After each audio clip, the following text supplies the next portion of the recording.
কোরআন হাদিস শিখা ছাড়া সাচ্চা মুসলমান হওয়া যাবে? কোরআন হাদিস শিখে হবে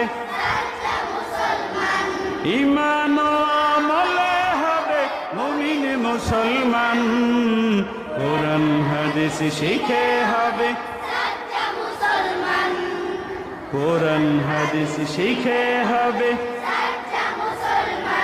তারা হরফে হরফে পাবে আল্লাহর পরিচয়। অন্তরেতে থাকবে সদা জাহান্নামের ভয়। হরফে হরফে পাবে অন্তরেতে থাকবে সদা জাহান্নামের ভয়। দিন কায়েমে করবে দিনী সমাজ বিনির্মাণ। কোরআন হাদিস শিখে হবে সাচ্চা মুসলমান।